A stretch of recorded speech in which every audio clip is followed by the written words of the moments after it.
Hi viewers, welcome to Aruva Meesai Koduva Parva. So இன்னைக்கு நம்மளோட mom's recipe cornerல இன்னைக்கு உங்களுக்கு இடியாப்பம் எப்படி செய்யறதுன்னு சொல்லி கொடுப்பேன். அந்த காலத்துல இடியாப்பம் செய்யறதா நம்ம அந்த சேவனாழியை வச்சு தரையில உட்கார்ந்து அது மேல வச்சு ஒருத்தர் புடிச்சிக்கணும், அந்த கால்ல கெட்டிமா புடிச்சி இப்படி சுத்தி பண்ணணும், அந்த மாதிரிலாம் இருந்தது.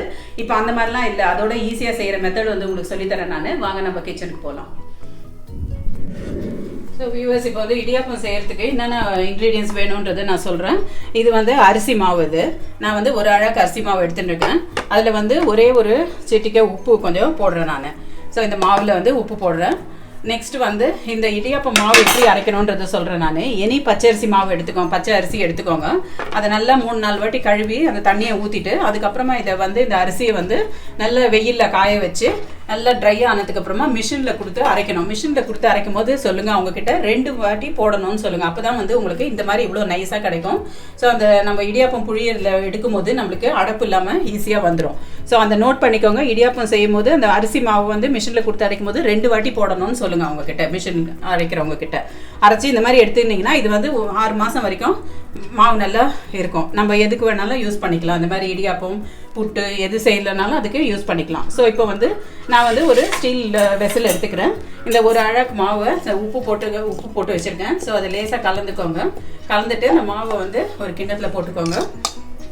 போட்டுட்டு இதில் வந்து நல்லெண்ணெய் வந்து 2 ஸ்பூன் ஊற்றுறேன் நான். ஒரு அழகு மாவுக்கு வந்து 2 ஸ்பூன் நல்லெண்ணெய் ஊற்றுறேன்.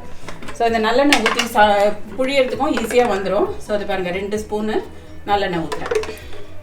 ஸோ அவ்வளோதான், இதையும் போட்டு எடுத்துக்கோங்க. அடுத்தது வந்து இந்த மாவில் வந்து இது இப்போ நம்ம உப்பு நல்லெண்ணெய் போட்டதை நல்லா கலரி விட்டுக்கோங்க. இது இப்படி ஸோ நல்லா கலந்து எடுத்துக்கோங்க. மீன் டைம் வந்து இப்போ இந்த இடியாப்பம் மாவுக்கு தண்ணி ஊற்றி கொதிக்க வச்சுட்டு ஊற்றுவோம் இல்லையா, அந்த தண்ணி கொதிக்கிறதுல வந்து ஒரு பதம் இருக்குது, அதை சொல்கிறேன், நல்லா நோட் பண்ணிக்கோங்க. ஸோ நான் இப்போ வந்து ஒரு 2 டம்ளர் தண்ணி வந்து ஒரு கிண்ணத்தில் போட்டு கொதிக்க வைக்கிறேன். ஸோ இதில் வந்து என்னென்னா இப்போ வந்து நம்மளுக்கு தண்ணி சூடு ஏறும் போது நம்மளுக்கு வந்து பபிள்ஸ் வரும் இல்லையா, அதில் வந்து இப்போ வந்து பார்த்தீங்கன்னா சின்ன சின்ன பபிள்ஸ் வரும். ஸோ அது பேர் வந்து என்னென்னா முத்து கொதின்னு பேர் அதுக்கு. ஸோ இப்போ பார்த்தீங்கன்னா உங்களுக்கு தெரியும், ரொம்ப கொதிச்சுட்டு மாவு ஃபுல்லாக வெந்துருச்சுன்னா நம்ம புழியும் போது டைட்டாக இருக்கும். இப்போ பார்த்தீங்கன்னா தெரியுதா உங்களுக்கு, இது வந்து ஃபுல்லாக பாயில் ஆகிட்டு ஊற்றினீங்கன்னா மாவு ஃபுல்லாக வெந்துடும். ஸோ அப்போ வந்து புழியது ஹார்டாக இருக்கும். இப்போ பாருங்கள், நீங்கள் இதில் பார்த்தீங்கன்னா உங்களுக்கு சின்ன சின்ன பபிள்ஸ் தெரியுதா, பபிள்ஸ் அப்படியே மேலே வருதா. ஸோ இந்த மாதிரி பதத்தில் இருக்கணும் இப்போ. ஸோ இப்போ முத்துக்கொதி எல்லா சைட்லேயும் பபிள்ஸ் வந்து மேலே வரும்போது நான் இப்போ எடுத்துருவேன். இதை எடுத்து என்ன பண்ணுவேன், இந்த மாவில் ஊற்றிட்டு ஒரு ஃபோக் ஸ்பூனால் கலக்கிறேன் நான்.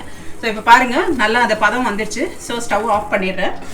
இப்போ வந்து இந்த சூடு தண்ணியை வந்து இந்த மாவில் ஊற்றிட்டு நம்ம பண்ணோம். ஸோ கொஞ்சம் கொஞ்சமாக ஊற்றுங்க. கொஞ்சம் ஊற்றிட்டு இதை வந்து நல்லா கலரி விடுங்க. ஃபோக் ஸ்பூனில் கலந்திங்கன்னா நல்லா இதுவாகிடும். ஸோ இப்படி இருக்குது, இன்னும் தண்ணி பத்தலை. ஸோ இப்போ அடுத்தது வந்து திருப்பி இன்னும் கொஞ்சம் தண்ணி ஊற்றிக்கணும். ஸோ இப்போ நம்ம ஊற்றுற தண்ணியில் இந்த மாவு வந்து அரிசி மாவு வந்து 3/4 பதம் வந்து வெந்துடும். ஸோ இப்போ மீதி இருக்க 1/4 பதம் வந்து நம்ம இட்லிக்கு தட்டில் வச்சுட்டு ஆவியில் வைக்கும் போது மீதி வந்து மாவு வெந்துடும். ஸோ உங்களுக்கு நல்ல மெலிசாக நூலாக வந்து இடியாப்பம் வரும் உங்களுக்கு. ஸோ இப்போ பாருங்கள், இன்னும் கூட தண்ணி பத்தலை, இன்னும் கொஞ்சம் ஊற்றிக்கலாம் நம்ம.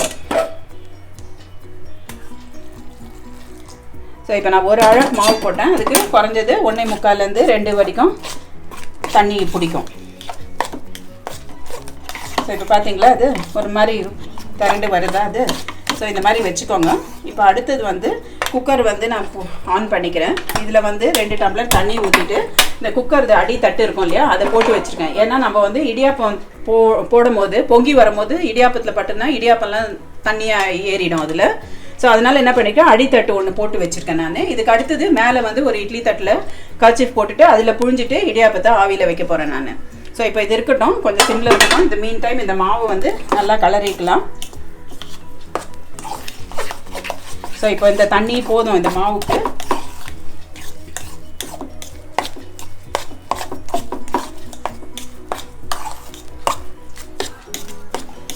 ஸோ இப்போ பாருங்கள், மாவு சாஃப்டாக தான் இருக்குது. ஸோ இப்போ நம்ம வந்து நெக்ஸ்ட்டு இடியாப்பம் அச்சியில் இந்த மாவை எடுத்து போட்டுட்டு புழிஞ்சி ஆவியில் எடுத்து வச்சிடணும். அவ்வளோதான். ஆவியில் வச்சு ஒரு 3 மினிட்ஸ் வச்சிங்கன்னா போதும். ஃபஸ்ட்டு மாத்திரம் ஒரு 5 மினிட்ஸ் வைங்க, ஏன்னா குக்கர் தண்ணி வந்து சூடு ஏறல அதனால. ஸோ இப்போ என்ன பண்ணுங்கள், இந்த மாவு ரெடி ஆகிடுச்சிங்களா.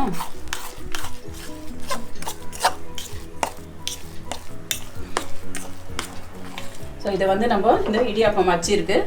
ஸோ இந்த மாதிரி இருக்கும், கோயிலெலாம் கிடைக்கும். அந்த மாதிரி கோயிலுக்கு வாசல்லாம் வைப்பாங்க, இந்த மாதிரி அங்கே வாங்கிக்கோங்க. ஸோ நல்லா தின்னாக இருக்கும். ஸோ இப்போ மாவு சூடாக இருக்கிறதுனால நான் இந்த ஃபோக் ஸ்பூன்லேயே எடுத்து உள்ளே ஃபில் பண்ணுறேன்.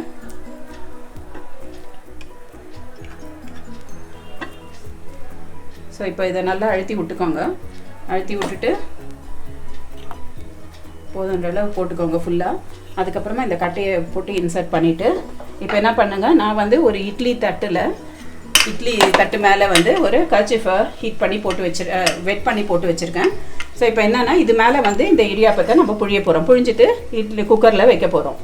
ஸோ இப்போ பாருங்கள், நான் புழியிறேன்.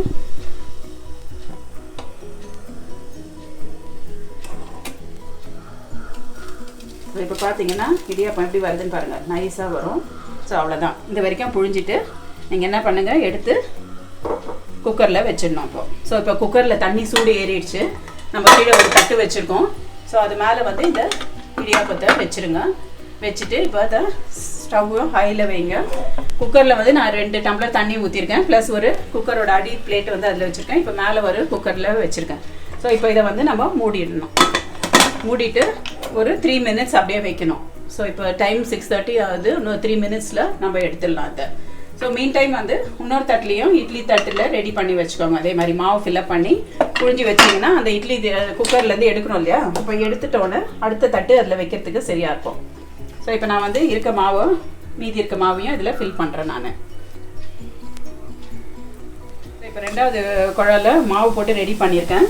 ஸோ இப்போ என்ன பண்ணுங்கள், இந்த மாவையும் வந்து 2வது இட்லி தட்டில் புழிஞ்சு ரெடியாக வச்சுக்கோங்க. அந்த மாவு இடியாப்பம் வெந்தோடனே அதை எடுத்துகிட்டு இந்த தட்டை வச்சிடணும்.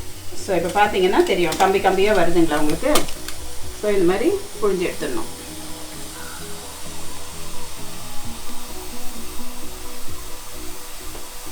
ஸோ இப்போ இந்த தட்டு ரெடியாக வச்சுருக்கோம் நம்ம. இப்போ என்ன பண்ணுவேன், அந்த குக்கர்லேருந்து அந்த வெந்தது இடியாப்பம் எடுத்த உடனே அதை எடுத்து வெளியில் வச்சுட்டு ஒரு 2 நிமிஷத்தில் நம்ம தட்டில் ட்ரான்ஸ்ஃபர் பண்ணிட முடியும். மீன் டைம் இதை வச்சுட்டோன்னா இதுவும் ஒரு 3 மினிட்ஸில் நம்ம எடுத்துடுவோம். ஸோ 3 மினிட்ஸ் ஆகிடுச்சுங்க. இப்போது குக்கரில் வச்சுட்டு நான் எடுக்க போகிறேன் இதை. ஸோ இப்போ பாருங்கள், ஸோ இடியாப்பம் வெந்துடுச்சு.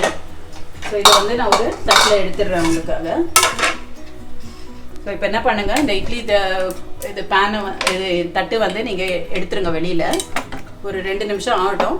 நான் சொன்ன மாதிரி இப்போ அடுத்த நம்ம புழிஞ்சி வச்சுருக்க இடியாப்பத்தை நான் உள்ளே வச்சிடுறேன் நான் குக்கரில். ஸோ குக்கரில் வச்சுட்டு இதை தீ அதிகம் பண்ணிவிட்டு இதை மூடிடுறேன். மூடிட்டதுக்கு அப்புறமா இப்போ நம்ம எடுத்து வச்ச இடியாப்பத்தை வந்து தட்டில் எடுத்துடுறோம் நம்ம. ஸோ இப்போ பார்த்தீங்கன்னா இந்த தட்டில் வெந்திருக்கு. ஸோ இதை எடுத்து நீங்கள் அப்படியே இப்படி தட்டில் போட்டிங்கன்னா இடியாப்பம் வந்துடும். ஸோ இப்போ பாருங்கள் வியூவர்ஸ், எப்படி இடியாப்பம் வந்திருக்குன்ட்டு.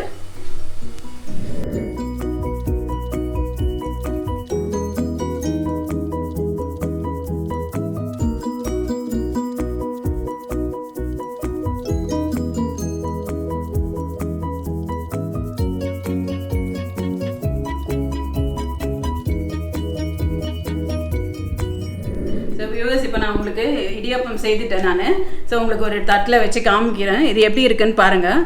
நல்லா தின்னா அப்படியே நல்லா நூலாக இருக்கும் இடியாப்பம். நீங்கள் இதை வந்து சர்க்கரை நெய் தொட்டு சாப்பிட்டாலும் நல்லாயிருக்கும். ப்ளஸ் அப்படி இல்லை எலுமிச்சம்பழம் மாதிரி போட்டு சேவை மாதிரி செய்வோம், லெமன் சேவைன்னு சொல்லுவோம், அந்த மாதிரி செய்தாலும் நல்லாயிருக்கும். இல்லை சிக்கன் குருமா இல்லை பன்னீர் பட்டர் குருமா அந்த மாதிரி ஏதாவது ஒன்றோட சேர்த்து சாப்பிட்டீங்கனாலும் இது ரொம்ப சூப்பராக இருக்கும். நீங்களும் இதே மாதிரி ப்ரொசீஜரில் செய்து பாருங்கள். நல்லெண்ணெய் ஸ்மெல்லோட ரொம்ப நல்லது உடம்புக்கும். ஸோ இதெல்லாம் போட்டு செய்திருக்கிறதுனால நீங்களும் டேஸ்ட் பண்ணி பாருங்கள். உங்களுக்கு டேஸ்ட் பிடிச்சிருந்ததுன்னா லைக் பண்ணுங்கள், உங்களோட ஃப்ரெண்ட்ஸுக்கு ஷேர் பண்ணுங்கள், சப்ஸ்கிரைப் பண்ணாதவங்க சப்ஸ்கிரைப் பண்ணுங்கள். Thank you so much viewers. By.